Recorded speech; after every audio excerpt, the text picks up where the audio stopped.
Hi, I'm Sarah. And I'm Helen. And you're listening to the Squiggly Careers podcast. This episode is part of our Skills Sprint series. We've recorded 20 episodes, each less than 7 minutes long, that we hope are going to help you to build some career development momentum. In every episode, we talk about a squiggly skill, what it is and why it matters, share an idea for action each, and give you a go-to guru and a podcast episode so you can learn more. And we want you to turn your skills sprint into a learning streak. And so for everyone who completes a 20-day learning streak, we'll be offering you a free 5 skills to succeed in a Squiggly Career virtual workshop in September. If you post about your progress on social and tag us at AmazingIf, and we'll be in touch to tell you more.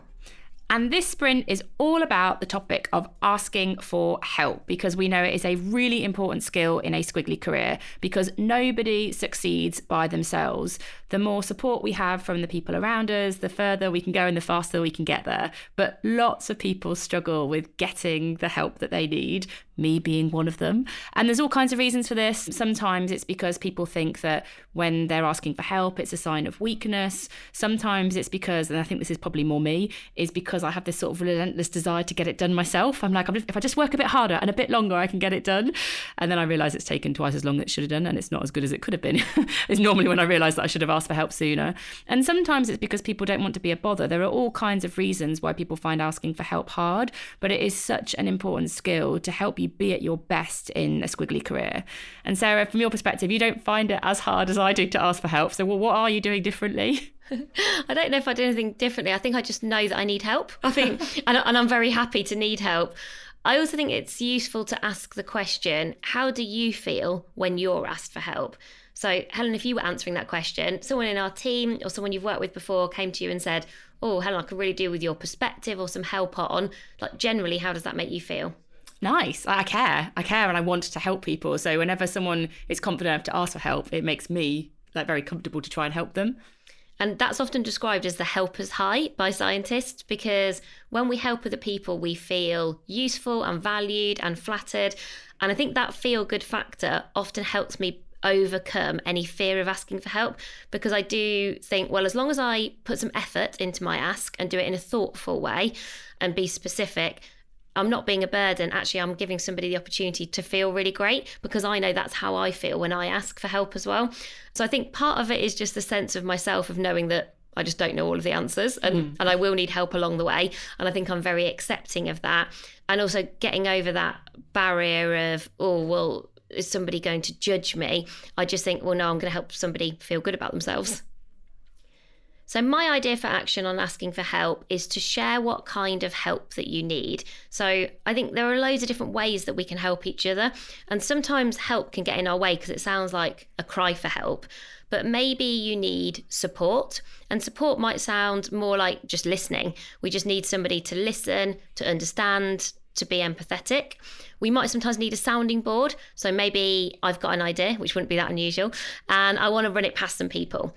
And so I'm like, oh, what do you think of this? I'm thinking a bit about this role or this project, and I just want to run it past, to get different people's perspectives. That's maybe you need a sounding board, or boards, plural. Or maybe you need solutions. So maybe you're stalled or you feel a bit stuck. And I think these 3 S's, support, sounding board and solutions, has been helpful for me, both in terms of thinking, who do I go to for help, but also how am I most helpful? Because I think people are naturally often good at one of those, maybe a bit more than the other. And so I've got a friend called Laura, for example, who's brilliant, who is an amazing support person. She's just an incredible listener, just someone who never interrupts, just quietly listens and just makes you feel better from spending time with her. And then I've got other people who are just great sounding boards. I think I'm a good sounding board for other people because I love generating ideas. And so this helps you to be specific, I think, so that it gives you, again, more confidence in your ask. My idea for action is about closing the help loop. So Sarah mentioned the helper's high. It's like the little boost in our brain we get when people ask us for help. But what is even better for our brains is when somebody comes back and lets you know how the help that you have given them has made a difference to their development. So let's say Sarah gave me some feedback on a presentation that I was doing. And then I went back to Sarah a week or two later and said, I just wanted to let you know that as a result of you giving me that feedback, I did this thing differently in this meeting that I was doing with a stakeholder. And they gave me like a round of applause at the end, and it made me feel really good. And I wouldn't have had that if it hadn't have been for the feedback that you gave me. When I close the help loop and I'm really specific about the benefit, that's actually an even bigger boost for that person's brain. It makes them feel extra useful, and it means they're more likely to help me in the future, so I win, but it also means they're more likely to help other people too. So you create more of a culture of people helping people when we close the help loop more. And I recently had somebody WhatsApp me and do exactly this. So I think they'd listened to some of our podcasts and they got a big presentation on stage. And she let me know she'd listened back to a couple of our podcasts and they'd been really helpful. She'd smashed her presentation, which would be all down to her, and a tiny bit to do with maybe some of the ideas that we gave her.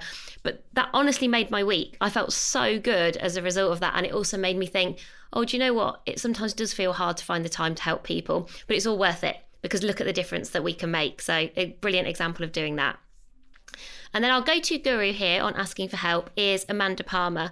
So she wrote a brilliant book called The Art of Asking. You can also watch her TED Talk. And what's interesting about Amanda is you're borrowing brilliance from someone in a very different world. So she's incredibly creative. She's in a band. She does performance art. She's really interesting to follow on Instagram. She's sort of not really in the business world as such, but she talks a lot about having to basically ask the general public for money. And I really like this idea of kind of nobody has a monopoly on wisdom. Ask loads of people for help, ask as many people for help as you can, and you will be a lot better because of it. So maybe check out her work. And if you want to listen to an episode of our podcast to learn a bit more, number 110 is all about how to ask for help. Thank you for listening to the Skills Sprint. We hope you found it useful. We would love for you to subscribe so you don't miss any of the Sprint episodes in this series, and also to let us know how you are getting on, tagging us in your posts. But that is all for this episode, so bye for now. Bye everyone.